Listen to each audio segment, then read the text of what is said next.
And now, Tracia Mayers. Round of applause, she's excellent.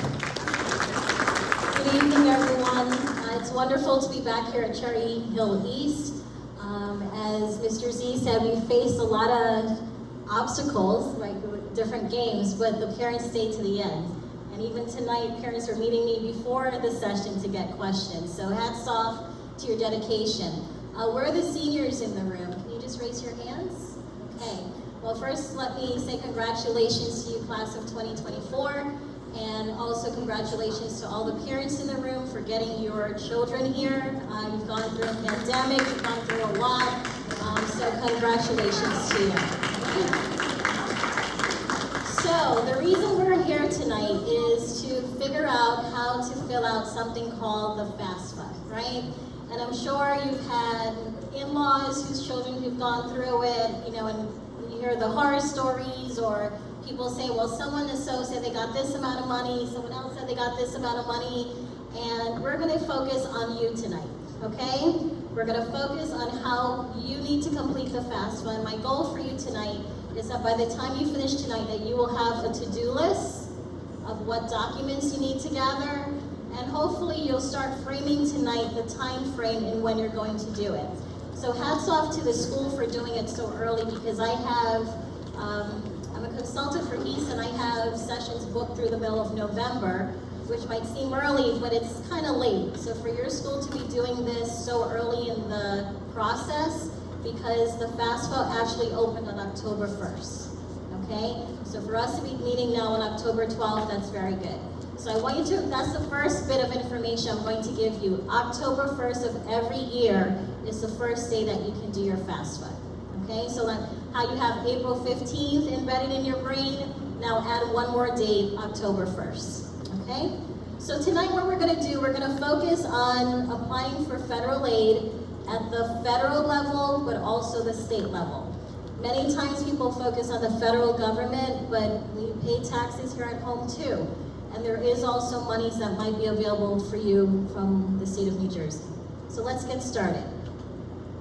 So it's just some basic information. This website is going to become very important in your life. It's going to be studentaid.gov. And basically, this is where you will start filling out your FAFSA ID, okay? So I'm going to age myself very badly right now, but for all the kids in the room, okay, none of this was online, okay? My mom, I gave her the paper. I went to Rutgers, that's my alma mater.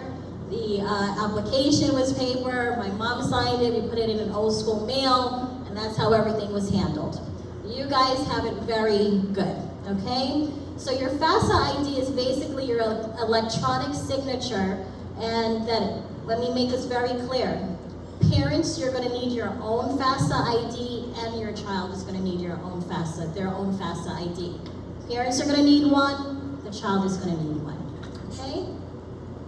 So what is the FAFSA ID? As I said, it's basically a username and password that you're going to create, which is going to be your electronic signature, and you're going to need this FAFSA ID to, God bless you, to apply for student aid. If you need to apply for loans, you're going to need your FAFSA ID.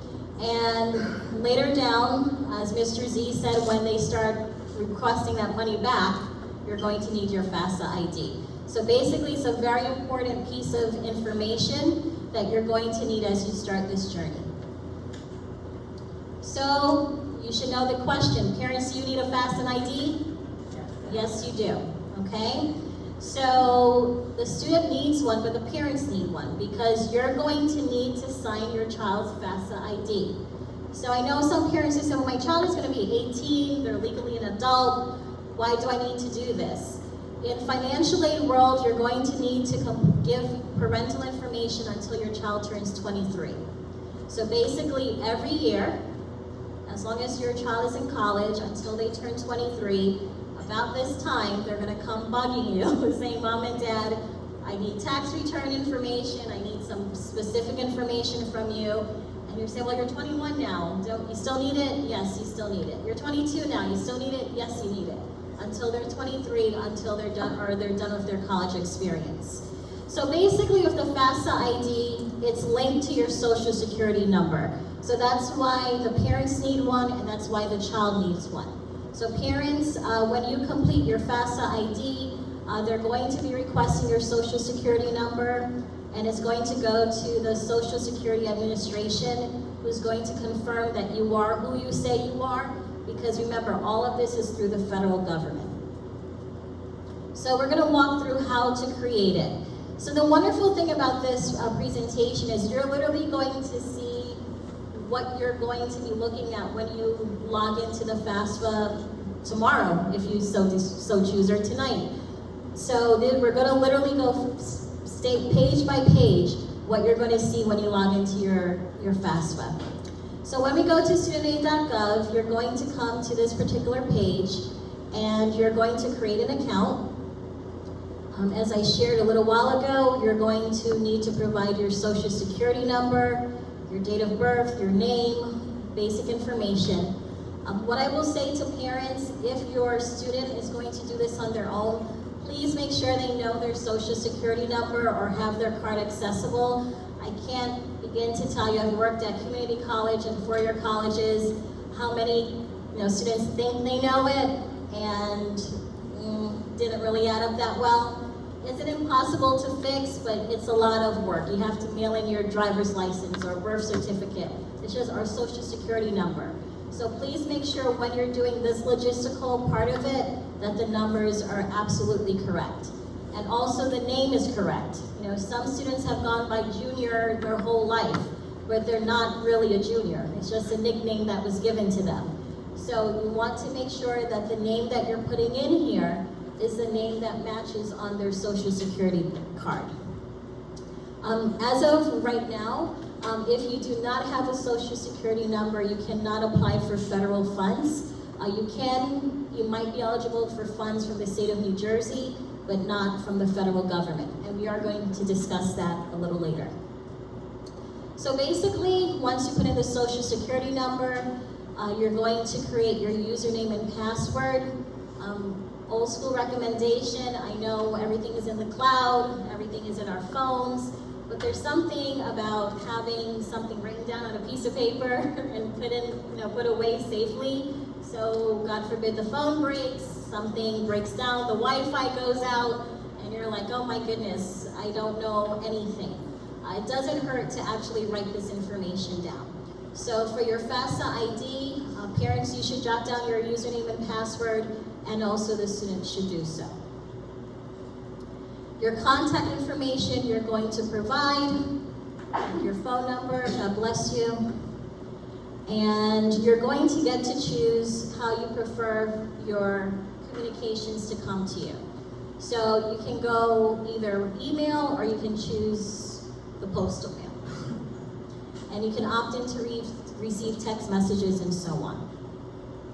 So one thing I want you to start thinking about on that to-do list, you are going to have to create security questions. I know many times we're used to them giving us options and we just kind of pick which ones we want. What's your favorite color? What's your favorite dream vacation location? But when it comes to FAFSA, they are going to request that you create your own questions. So you might want to start thinking about that. And the answers. And of course, you're going to have to review and agree to terms. And what they're going to do, depending on how you want to get communications from FAFSA, if you want it from your cell phone and you put your cell phone down, they're going to send you a text message with the verification code. If you choose the email, they'll send a verification code to your email. And for students, you will be happy to know about 3 years ago, they made it where you can do your FAFSA on the phone. That was a big complaint from a lot of young people. They're like, it's not phone access. No, so you can now do your FAFSA on your phone, if you're in so mood to do so. So once you verify, again, you will get your confirmation code, and then now you're good to go. Or you can choose the verification through email. And then your account is created. So just a reminder, the reason it's important to make sure your social security number is accurate is because the Social Security Administration is going to review the data that you put into the form. So if there's any discrepancies, they are going to reach out to you and say, well, you gave us this social security number, but it's not matching up with the name or the other demographics that you gave us. So please make sure that you just take time to make sure all the digits are good. So what does FAFSA stand for? It stands for Free Application for Federal Student Aid. Okay, so that first word is very important, free. We do have some families who do pay others to pay to complete their FAFSA, but I want you to feel comfortable that most people do it on their own, and hopefully after tonight you'll feel confident in having the basics down, and we'll talk about resources that you can call if you do need additional assistance. There are many people available to provide that help. So now we're actually going to go into the FAFSA account. So basically this is what the home page looks like, and since we are all going to be brand new, for those who haven't completed it yet, you're going to click on New to the FAFSA process. After this initial time, once you create the account, from there on in, you're going to be a returning user. The wonderful thing about FAFSA, you can go on as many times as you want to. You can make corrections. If over time you need to add additional schools to the FAFSA, you can always go back. So never hesitate to go into your FAFSA account. So when we go into it, these are the options you're going to see. If the student themselves are filling out the FAFSA, they can identify as a student. If it's the parent filling it out, of course you would click on I am the parent. And if you are paying someone to complete the FAFSA for you, then they would pick the third selection. So right now we're going to go in as the student, since they are the main ones of the hour. So we're going to go through their process and how it's going to look when they log in. So again, once to get in, you have to put in your FAFSA ID, put in your password, and then you're going to create something called a safe key. This is another thing that you want to write down on that piece of paper or wherever you're putting down your important information, because the safe key is, they will request it at times for a temporary use to the FAFSA. So you want to make sure that you jot that down, so if it is requested, that you have quick access to it. Okay, it's the safe key. And did anyone notice what year FAFSA we're completing? Yes, 23-24.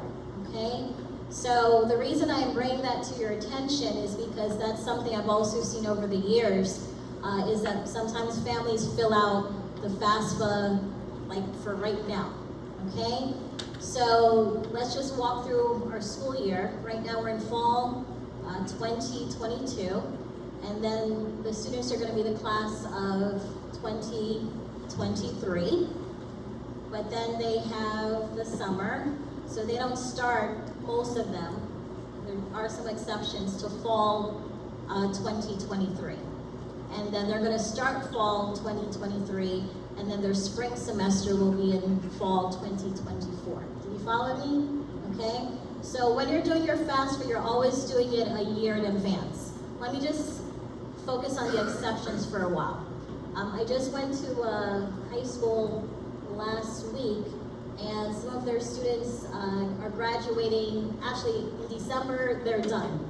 Okay? Whatever they did, they're done. So they're actually going to be starting college in the spring. So they're going to need to complete the 2022 and the 2023.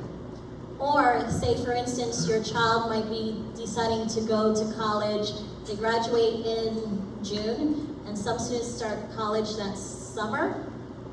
If you are choosing to use financial aid, you can complete the 2022-23 FAFSA to see if you're eligible for any monies during next summer school year.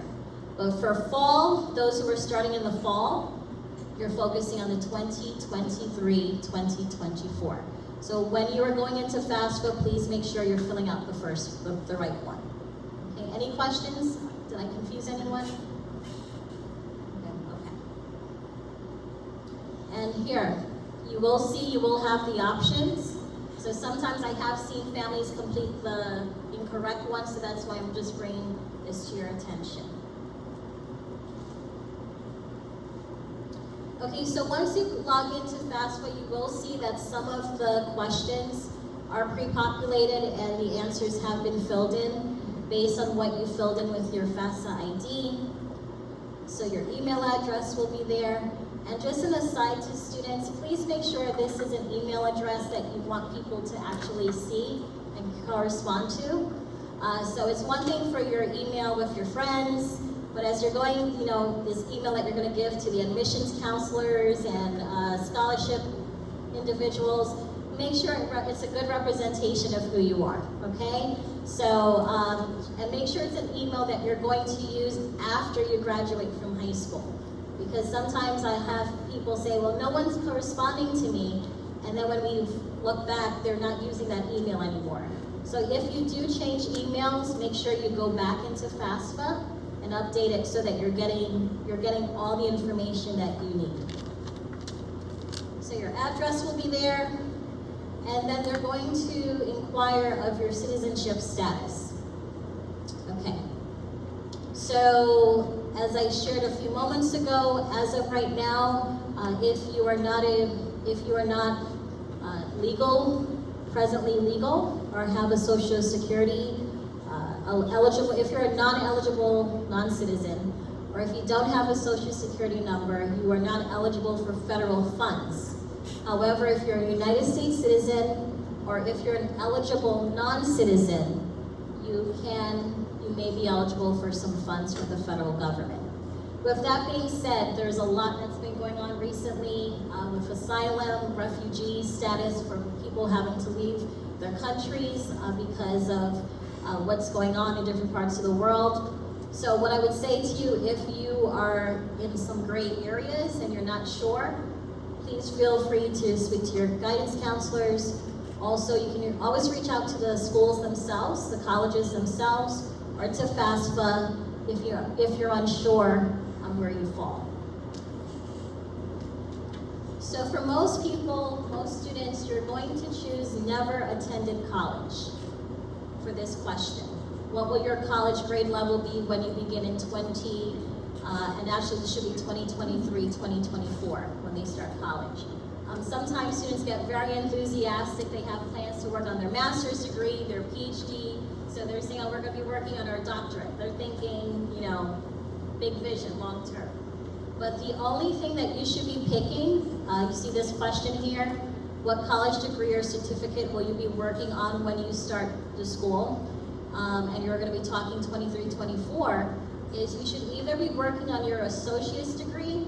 For some of you might be going to the community college, going to the community college first, then transferring to the 4-year. So at the community college, you will be working on your associate's degree. If you're going straight to a 4-year, you will be working on your bachelor degree. So at this point, no one should be putting master's or doctoral or anything above a bachelor's should not be. And it may not seem like a big deal, but they're calculating your FAFSA based on this information. So you want to just make sure the right information is going in. And of course, if you need to make a correction, you can always go back in and change it. I just want to bring this to your attention. So, will you have your first bachelor's degree before you begin college? No, you wouldn't have that yet. So that should be a no for everyone. Work study. Does anyone know what work study is by any chance? Oh, okay. Anyone want to volunteer the answer? When you work while you're in school, you have a job while you're in school. You're getting credits for school for next year or each job. Yes. So, and I'm going to say that loud because I recommend that everyone say yes to this question, okay?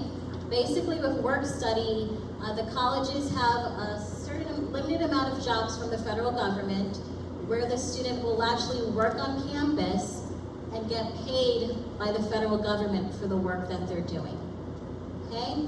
And that's a beautiful thing because when I went to college, didn't have this information, and I'm the first generation actually going to college here, I'm sure like some of you in this country, so my mom didn't have the information either. So you didn't realize what work study is, but when I found out, I was like, who wouldn't want that, right? So with work study, what happens, and I've worked with students over the years, is they come into our office and we might have some light jobs for them to do, but if we walk into the office and they have their computer out and they're working on a paper or doing research, no one's upset by it because it's what? It is work, it's work study. And we know they're students, and sometimes they'll come and request help for us if they're running into some trouble with some of their schoolwork. You can't do that at McDonald's, you can't do that at retail, you're gonna get fired. But here it is, you have an opportunity, and you're going to make the minimum wage at least. And sometimes we worked on making sure our students got those jobs like in financial aid, right? Who gets the scholarship? Who knows about the scholarships first? The financial aid department. So if we could get our students there and say, just look out for them. Or we had some students who wanted to be they wanted to work in athletics, maybe be a trainer. So if there was a work study program in the football team, how wonderful is that, right? You might be picking up sweaty jerseys, but on the end, you can have those conversations with the coaches, maybe get some information from the trainer.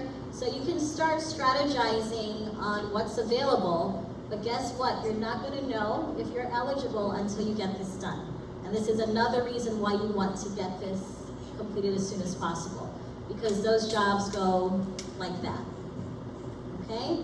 So work study is something that I recommend for everyone. Of course, for some students, maybe the first year they need just to focus on classes. That's a discussion you have to have personally, but it is a good program that's available to many. So students, if you got your driver's license recently, congratulations again.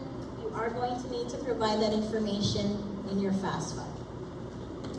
There are some general questions they're going to pose about foster care, because when we're talking about parents regarding the FAFSA, we're only talking about biological parents, adopted parents, or step parents. If a parent is married, remarried, and there's a step parent in the household, that their financial information will be included.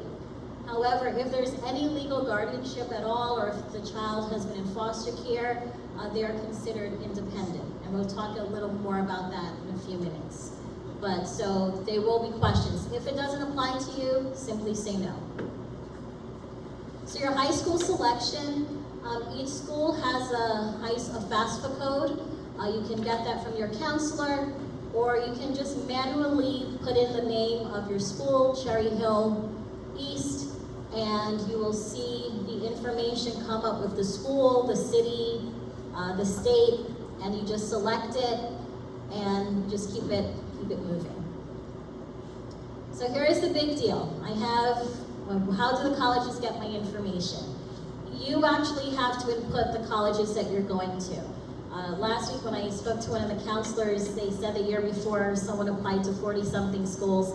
Even my mouth dropped open a little bit at that one. But you don't feel pressured. There's some students who apply to one. They know the one they want to go to. That is totally fine. Remember, everyone's journey is unique and different. So you just need to focus on what's best for you. So the good thing, the reason I brought in the 40-something schools is because some people might say, well, I don't see, is there room to take all of that? You can submit up to 10 schools. The initial time that you do your FAFSA, you can submit 10 schools. However, once you have submitted the FAFSA and that information has gone out to those schools, you can always go back in and add additional. You can delete the ones that were sent out already and just add additional ones, okay? But please don't delete anything until you're sure the FAFSA has actually been sent out, been submitted and sent out to them, okay? So what will happen is, again, similar to the high school exploration we just did, you can either put in the federal school code, or you can simply put in the name, the city, and the state of the school. One other suggestion I want to give you, recommendation, I was a commuter. Back then we lived in North Brunswick. I went to Rutgers. It was a 15-minute commute. I was an only child. I had my own room. I was not planning to share with anyone. That was not happening. So I commuted, okay? That was the easiest thing to do. I knew for sure I was going to commute. However, for some students, they're like, well, I'm not sure. Am I going to commute? Am I going to live on campus? It's totally up to you. If there is any chance that your child might stay on campus, please pick on campus for this question. And the reason I say that to you is because you want your financial aid department to calculate your financial aid based on the biggest expense. Okay? If I pull out all the stops, if we stay at the dorm, if we go full time, what is the maximum amount of cost at the college? And then more importantly, what is the maximum amount of money I'm going to get to cover that cost? If later down the road you choose, oh, you know what, we're going to commute, then you know your cost is going to be lower, but at least you know how much the maximum monies that might be coming in, okay? So I just strongly suggest that you pick on campus for this particular question. Don't feel like if you put it that you can't change it. Again, this is just simply to calculate the amount of money that you have in excess to pay for your child's education. So another thing, please be careful as you're looking at answering the questions to make sure whose questions you're answering. So you see at the top, they're requesting the student's marital status. So, you know, I've seen over the years application where students come and say, they're telling me I'm not eligible for anything, I don't understand it. And then we go into the application, they're married, have 3 kids, you know, and it's just like, this isn't you, what happened here? They're making $60,000 a year, and it's totally wrong information. With the FAFSA, they are going to be checking on the parents' information, but also the students. So you want to make sure that you just kind of take a peek at the top of the page to make sure that you're answering the right question for the right person, okay? So, dependent children. So the question is, and who is this for? Parent or student? This is for the student. So student, do you have or will you have children who will receive more than half of their support from you? So you can see how this gets dicey if you're answering for the wrong person, right? So please make sure that you just take that extra second to check the top of the page. Some other dependency questions.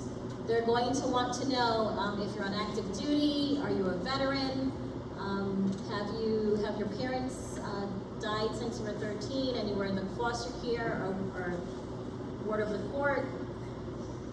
For any of these questions, if they don't apply to you, just simply say none of the above. If they do apply to you, check off the ones that do. But just, if it doesn't apply, none of the above.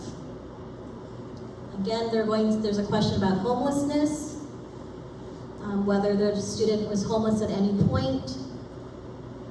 And basically, if you are considered a dependent student, that means that they are going to require the financial information from their parents. It's a very rare event, I should say very rare.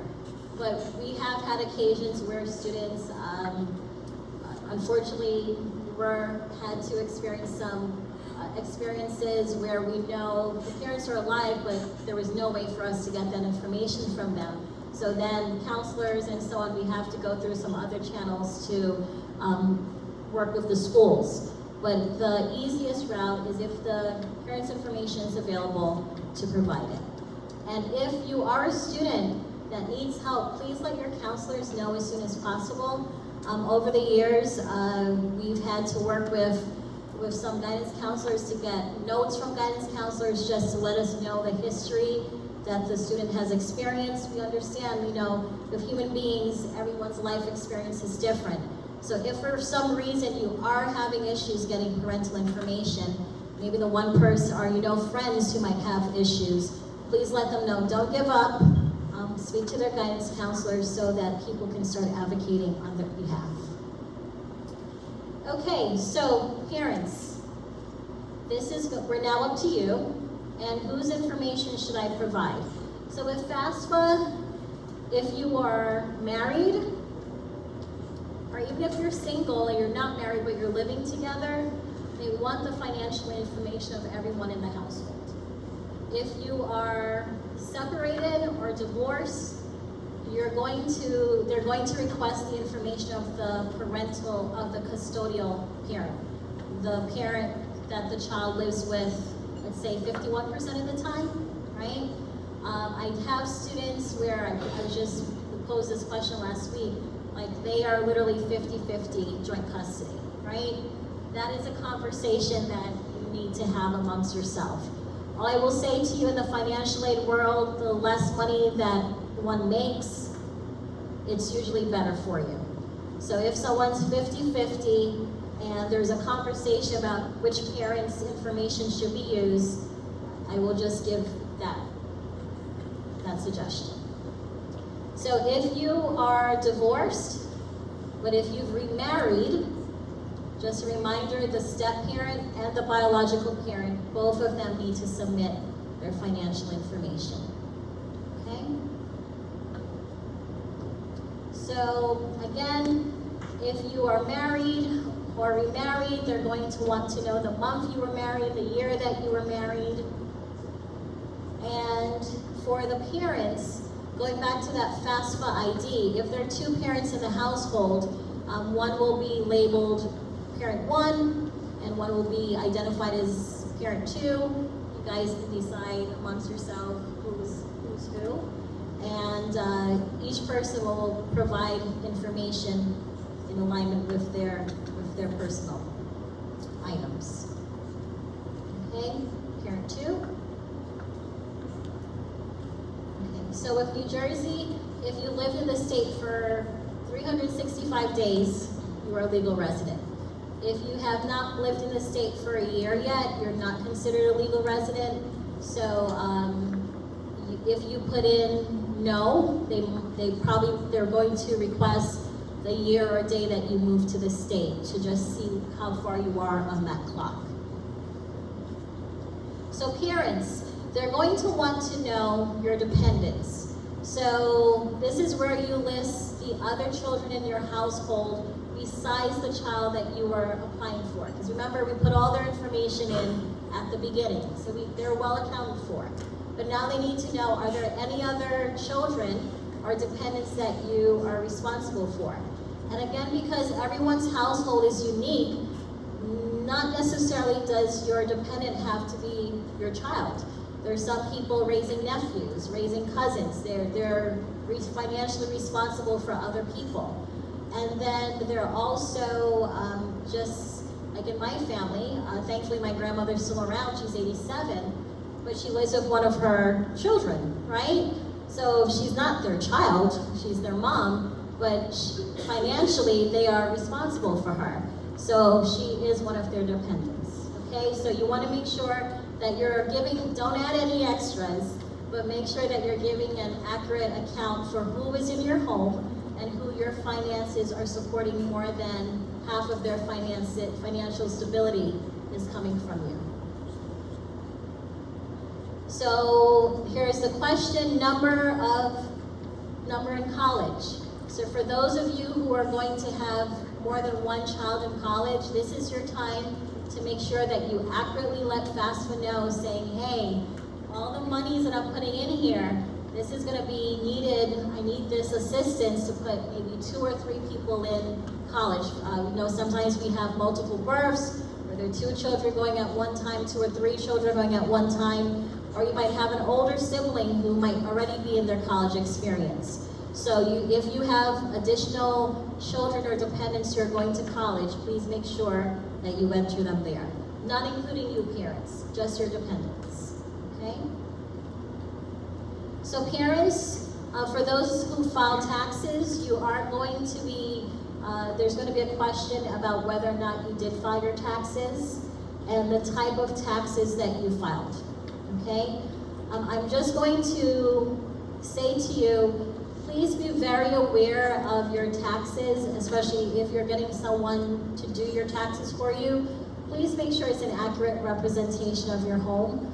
The reason I say that is sometimes over the years we've seen couples who were married, where it should be married,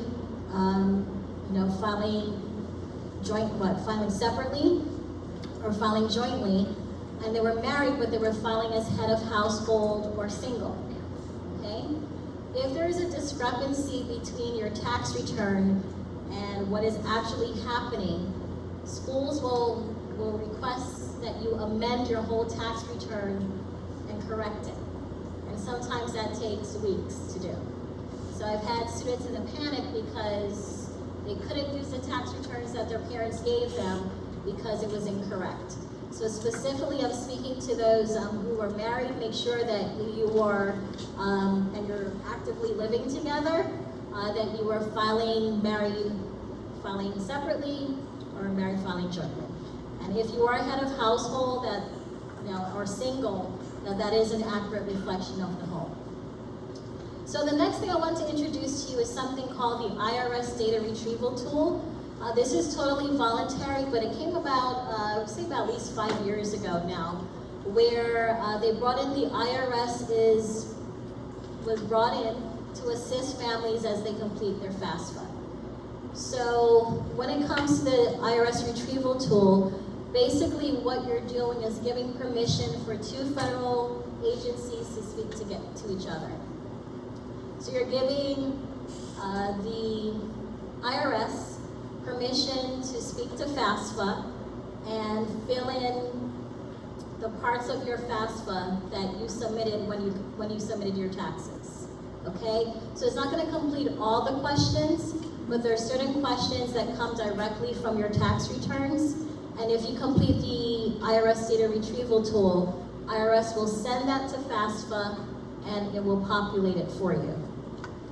Again, it cannot happen without your permission, okay? So if you're not comfortable, if you choose not to do so, it's fine. You will just have to put your numbers in manually. And with FAFSA, they're very good at, if you do decide to do it manually, where they literally tell you what line number to look at. So either way, does it save time? Yes, it does. Does it allow the schools to know that the numbers are legitimate and accurate? Yes, because it's coming from one other agency, but again, it's totally up to you. So to get into the data retrieval tool, either parent 1 or parent 2 will need to provide their username and password. And then when you get inside, this is what it's going to look like. The IRS is going to pop up, and they're going to give you all the information that was submitted on your last tax returns. So that includes like your social security number, your filing status that I just talked about, and so on. So if you choose to use the data retrieval tool, you will see this information, and then you would simply click on Submit. And then to make sure you're really comfortable doing this, they're going to pose the question one more time, transfer my tax information into the FAFSA form. And if you're still comfortable, full steam ahead, you just simply say transfer now. And what will happen within seconds, you're going to see parts of your FAFSA is going to start with this little phrase that says transferred from the IRS. So you no longer need to answer those questions because they were able to get that from your tax returns. It literally takes a few minutes. It's pretty amazing how quickly it occurs. What do you recommend? It's totally a personal preference. Some people, they're skeptical with the IRS getting involved. It's totally preference. What I would say to you with schools, they feel there's something called a verification process. Just in case you get randomly selected for that, where schools randomly select families, and they say, we know you put this in the FAFSA, but can you bring in like some physical documentation to back this up? And they randomly do this. You have to understand, schools are dealing with millions of dollars from the federal government, so they have to do some audits, okay? So if you are selected, please don't take it personally, it's just random selection. There is a little more comfortability if it's coming from the IRS, right? Knowing that someone didn't forget a zero, didn't add a zero, didn't put a wrong number. So that could be a benefit, but again, it's totally up to you. It doesn't affect your, no, the monies you're gonna get, yes. Have one too. Yes, the student will have to do it also. A lot of students don't file taxes if you, and even, some families don't. Right, don't file, and you can just simply don't plan to file or didn't file. So if they are working, they file taxes, that'll pop up. It'll pop up for everyone. If your student didn't file taxes, but they worked, I would say now is the time to keep your end of the year W-2 statements close, right? Or if you can get it from previous employees. A lot of people now have it in portals because they will ask how much money your student made. You're welcome. Yes.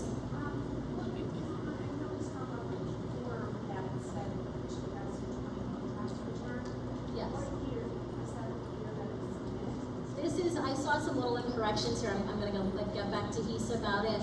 You always do the year behind. So right now you're going to be, when you do the 23, you're going to be using your 22.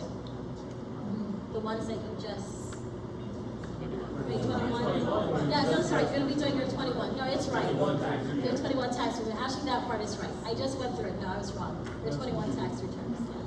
So you want to make sure that you have it. So again, the good thing about it is this is the time, if you're realizing that as I'm talking to you, some information might not be accurate, please fix it ahead of time so there's no delays once it's processed. Because if it needs to be amended, the process stops until they get the information they need.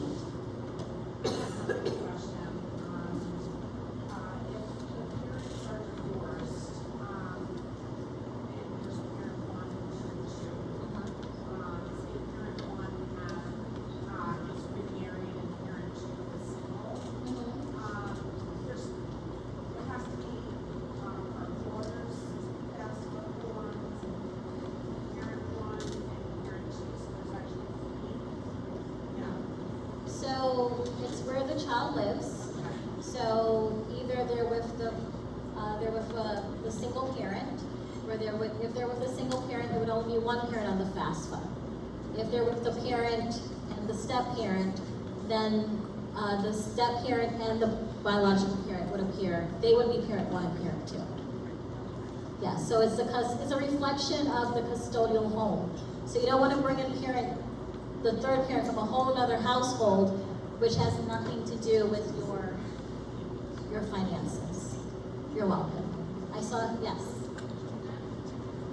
Ooh, can someone who can speak loud? Is that only if you're married? I'm sorry? Is that only if you're married? For single?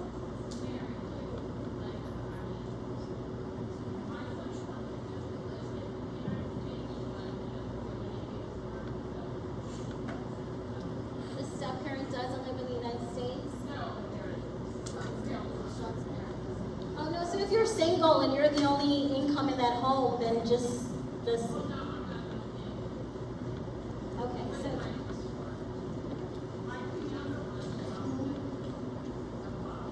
Okay.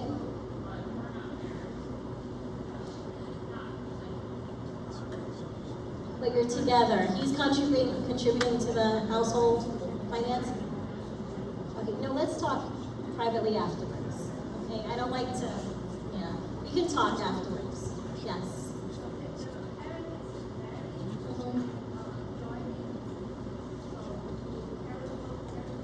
Yes, if there are two parents in the home or parent and step parent. Yeah. Yes. We need new parent IDs every year. No. Because remember, it's with your social security number, so don't touch it. Yes. How about if we had another, like my older son goes to college already, are our parent IDs from him separate? No, because you're still you. Okay. You're not changing, right? So this is your FAFSA ID until you're done with this college process or until they change the process. So, because even if you try, they'll say, well, what's going on here? There's a duplicate, right? So parents, if you have a FAFSA ID, you're done with that part. One less thing for you to do. Okay? Yes?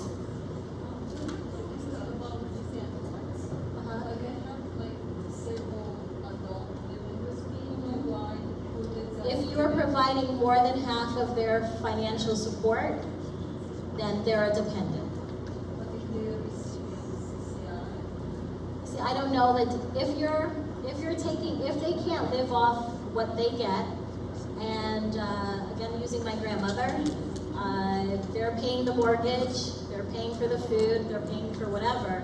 So she, of course, she has her own pension or whatever, but they're taking the bulk of, at 87, they're paying the bulk of her needs, clothing or whatever. So I don't know the numbers, but if you're paying more than 50%, then they are your dependent, regardless of age. Okay, so I'm going to do these last two and then we'll go to the end, in case some people need to leave early. Yes?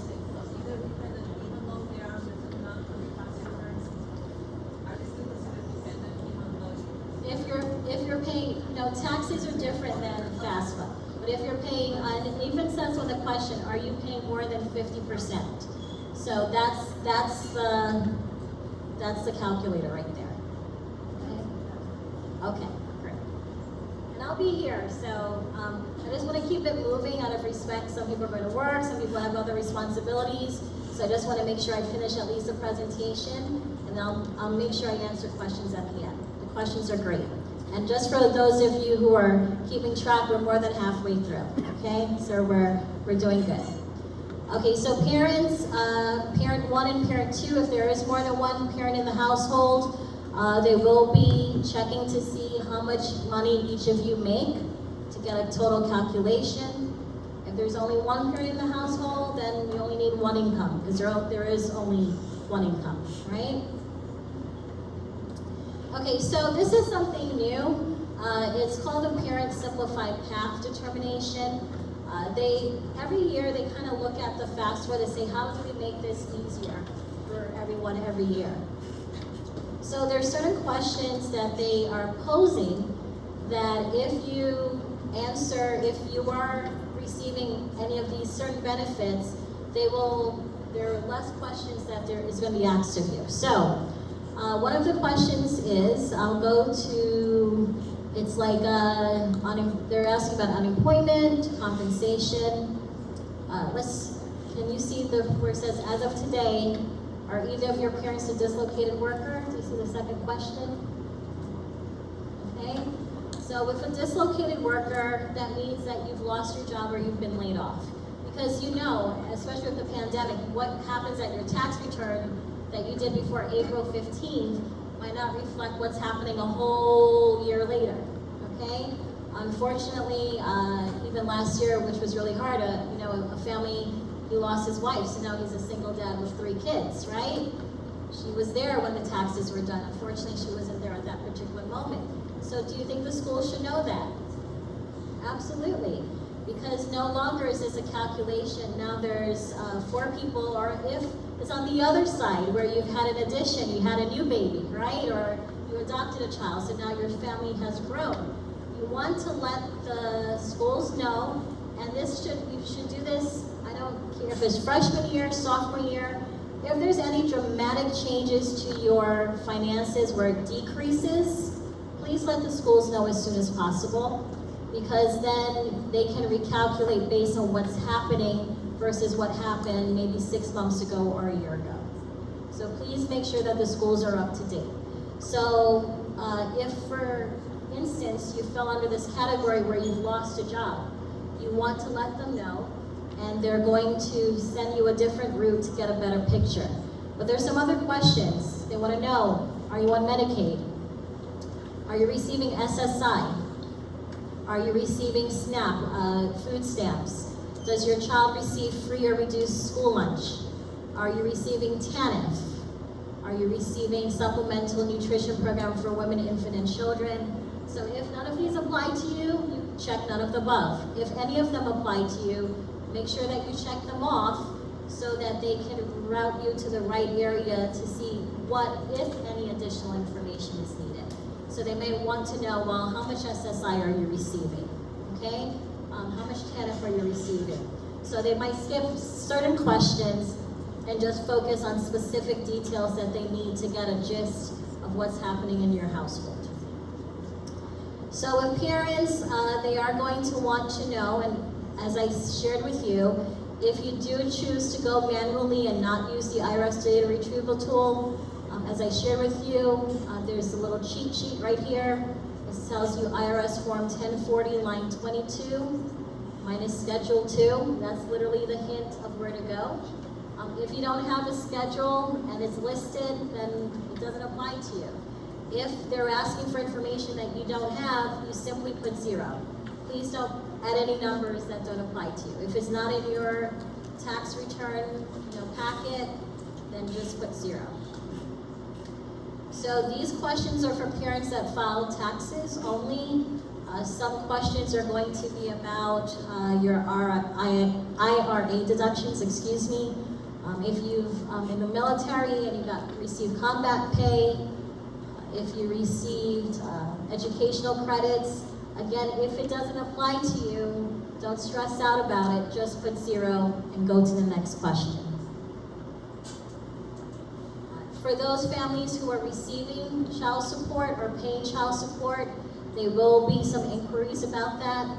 So if you are paying child support, they want to know how much you're paying for the year. So there's some other questions about federal work study, right? We talked about that earlier. If you receive money from federal work study, they will want to know how much. And then if you receive child support, you are going to have to report how much child support you're receiving throughout the year. Okay? So again, if it applies, answer the question. If it doesn't apply, simply put 0. So,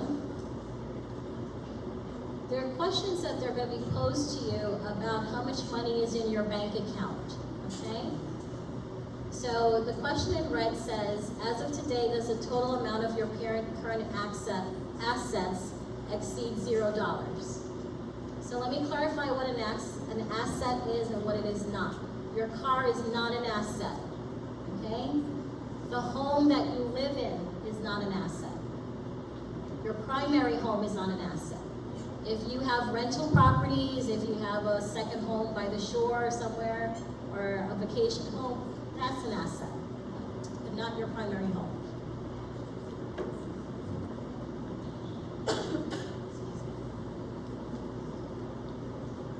Any questions?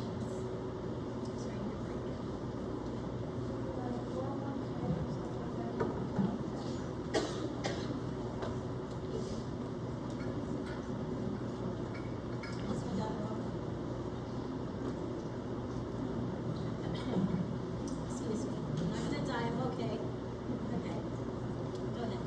Sorry. Yes, 401k, 403bs. But again, it has to do with your tax returns. Some people are pulling from it yet. It's not income. Some people are still gathering, they're not using it. If that makes sense. But what's in the account is not just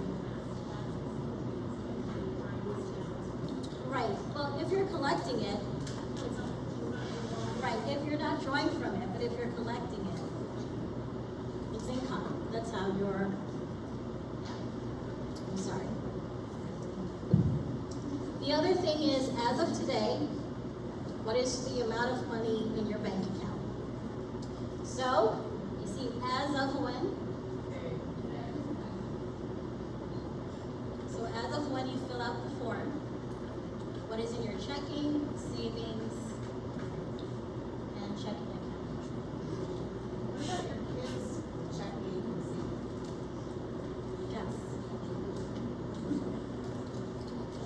So every question that's asked of the parents, we're going to be following up with the students. And I'm just letting that sink in for a little bit. Okay? So is your primary home an asset? Is your car an asset? Okay. Another question. On those investment properties that some of my loans that they have mortgages on, and so what do they consider the asset part? Do they get from them, or do they take into account all the any expenses that need for an investment property? That's for your tax, preparer, because that should be reflected in your tax returns. So the investment properties are net value, not gross value. I don't know all the details of that nuance of it, but what I would say to you, there, sometimes there's a profit or loss even with small businesses, that part of your schedule. They're gonna look at whatever those numbers are that you yourself put in as the person who did it, or your tax preparer, on how much monies are being made or gained from those homes.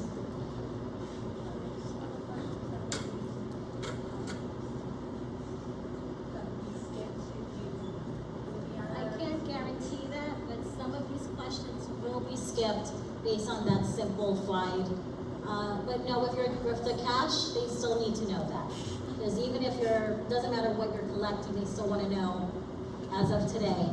Yes, but I can't say for sure. Everything now is automated. We have so much AI.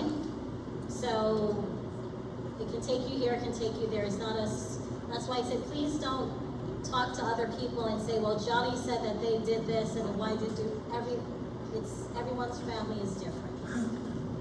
Okay, so even with you, I couldn't give you a clear-cut answer with that because I don't know what your tax return reflects. That's what, basically the tax return is the holy grail for what you need to put in here, based on those schedules that they're requesting. So I can't stand here and say, because I don't know even what schedules you might have based on your rentals or so on. I don't have that professional knowledge of that.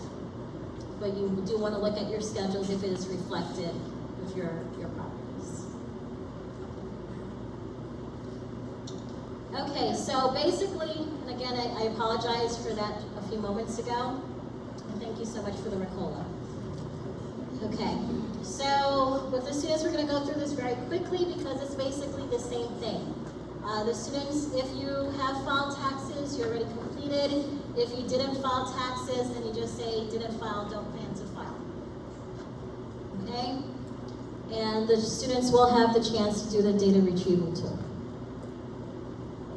So, with students, if you didn't file your taxes, but they still want to know your adjusted gross income for 2021 or whatever year, again, I'm giving you the hint, keep your W-2 close.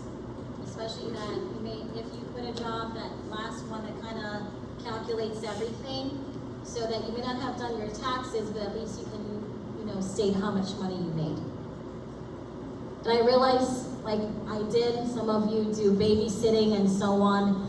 No one's going to be hunting you down for, the money you made babysitting your friend's child. So we're not getting that into the nitty-gritty of things. Okay, so all the questions parents that were asked of you, the students are going to be checked on the same thing.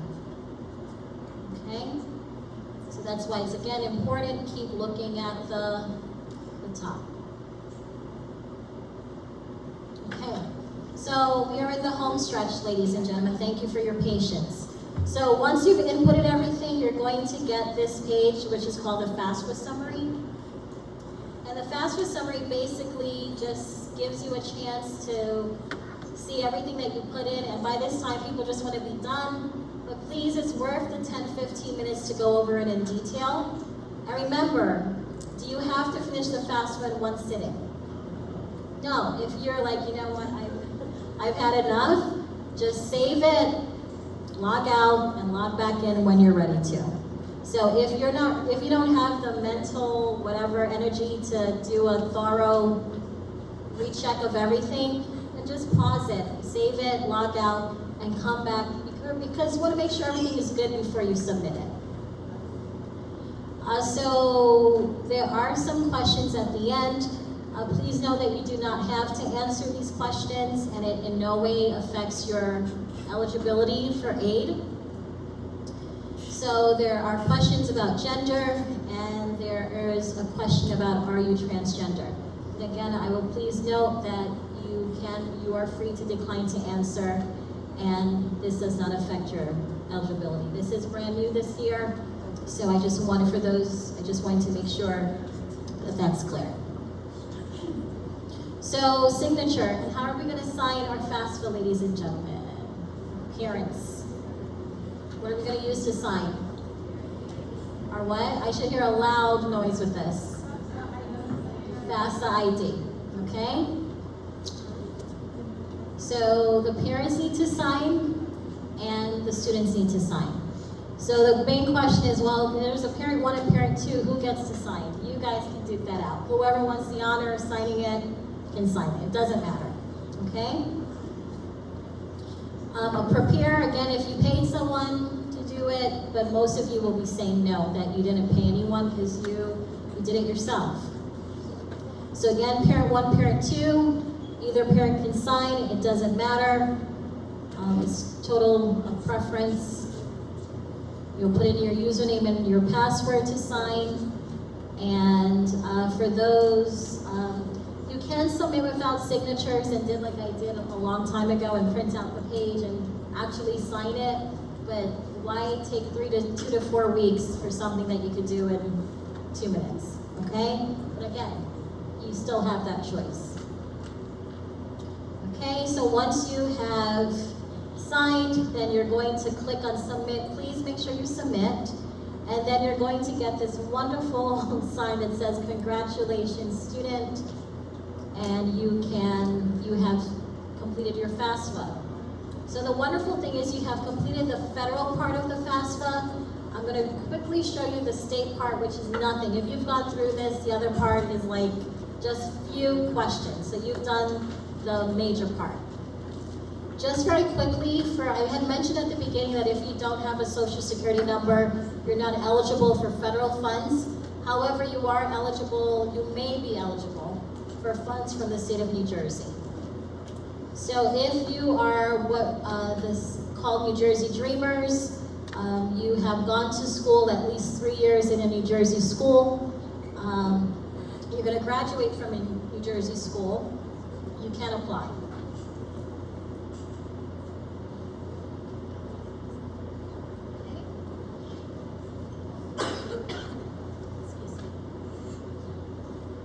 So here is the portal, the welcome page, and you would click on the alternative financial aid application for Dreamers. It's right here.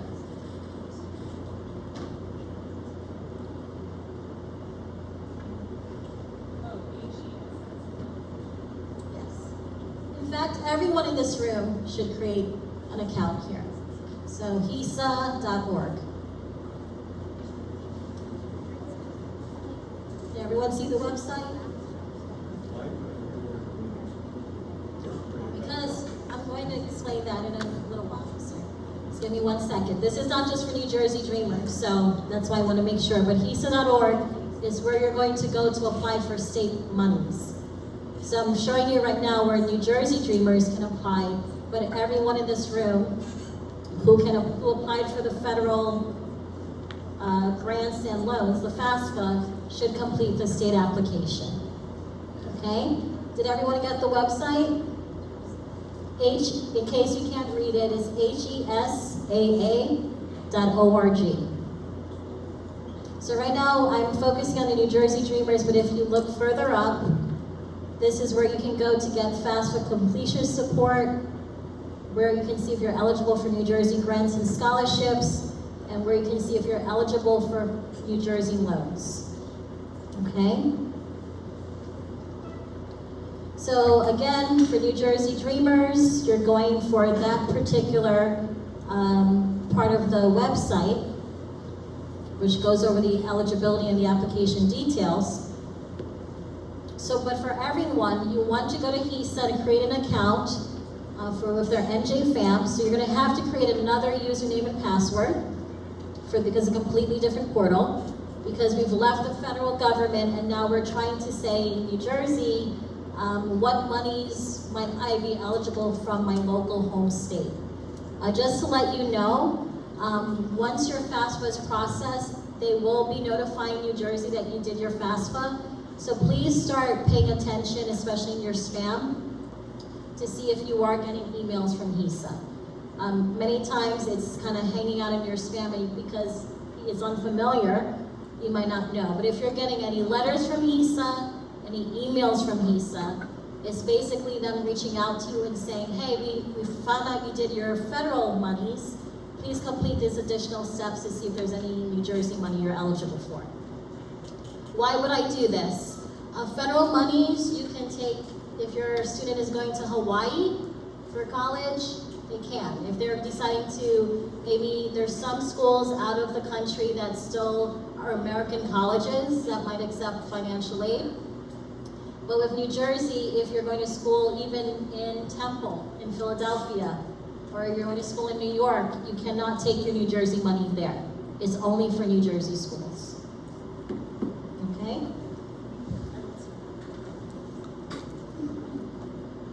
Okay, so once you go in, they're just going to give you a to-do list. This will let you know, okay, we received your financial aid, or the federal government let us know you did your FAFSA. This is what we need from you to see what you're eligible for from the state. Why is it worth your time? That's usually the big question, and following up with you, sir. This allows the state of New Jersey to see what you're eligible for. Financial aid, yes, the main thing is financial. But there are scholarships at the federal level, at the state level, that is outside of the financial aid realm, of the financial realm. Some grants are for those who are in the top 15% of their school, of their high school. I've had students who received grants and scholarships not from the federal government, but from the school itself. So sometimes the schools have their own pot of money, but they're relying on your FAFSA to see how much money you might be eligible, not just from the federal government, but from them, from the particular school. Some schools have legacy scholarships where if your parent was the alma mater, they set monies aside for you. But they don't even know you exist or how much monies you're making until they get this information. So yes, is it financial aid, financial based? Yes. But there are some other criteria out there that schools look for when it comes to scholarships and grants. So, and with New Jersey, with HISA, based on your what you're interested in, you might qualify for them. So once you submit your application, they will give you an eligibility award letter, letting you know. I'm just going to show you a quick sample here. So this particular student applied to Georgian Court. Are you familiar with Georgian Court? It's a private school in, I believe it's the Lakewood area. Then we have NJIT, which is a STEM college in, I believe it's in North Jersey, Newark area. We have Rutgers Estate, Rutgers College in Brunswick, Camden, Newark. And then you also have one community college. So we have colleges here. Community college might be $7,000 a year, if that much, or $5,000 a year. Then you have a private school. Where nowadays you have some private schools that run up to $50,000, $60,000 a year. Okay? So based on this person's preference, these were the schools that they entered into the system. This is letting them know how much money they might be eligible for from the state of New Jersey. So for each of the schools that you apply to, you are going to get an awards package that says to you, we received your financial information. This is the amount of money that you might be eligible for grants. Of course, grants is money that you don't have to pay back. These are the monies that you might be eligible for in loans. And of course, there might be some scholarship money. One thing with loans, I just want you to remember one term, and we're to the end here. Just a couple more slides. Is unsubsidized and subsidized. Does anyone know what a subsidized loan is? Anyone familiar with that? Okay. Well, if a loan is subsidized, it means the government is not going to charge you interest. They're going to give you the money that you requested and expect you to pay it back. Okay? So if you borrowed $5,000, you pay back $5,000. If it's unsubsidized, from the moment you collect the loan or receive the loan, the interest starts building up. So you might borrow $5,000, but the amount that you're going to repay will be different. And just to let families know, anytime, some students take a break or whatever, if you stop going to school for more than 6 months, they do expect repayment to begin, whether or not you finish your college degree. So after 6 months, if there's a break, they will start reaching out to you to start making repayment plans. Okay? So this is the final part, just some dates, and then see it's the last slide. So when does the FAFSA open? October 1st. And your FAFSA, the question is like, when should I submit my FAFSA?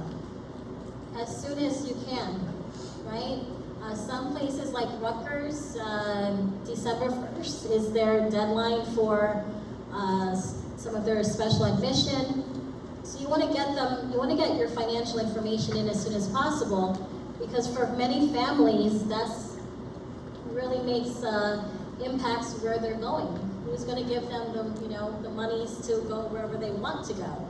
So the quicker you can get your financial aid out, hopefully the quicker you can start getting that information on how much money you're eligible for that will help you make your decision. April 15th is when, every year is when your FAFSA should be submitted, but I know you guys are not going to wait till April 15th. Right? I say do it as soon as possible, but April 15th every year is the deadline to submit it.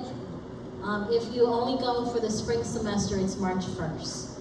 So when it comes to questions if you need help with your FAFSA, the people you should be reaching out to is FAFSA itself. They have a toll-free number, and they will have access to your information because it's in the system.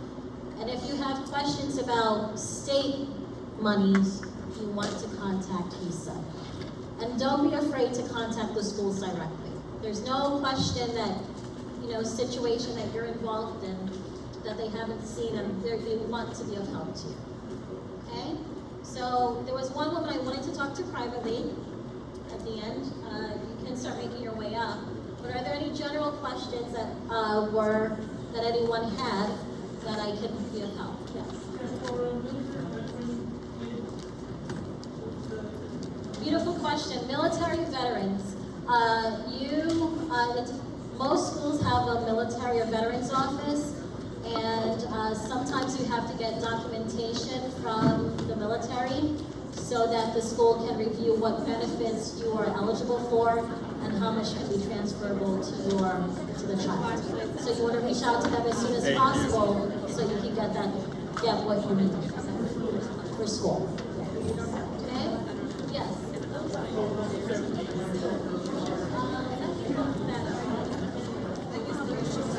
Thinking about it.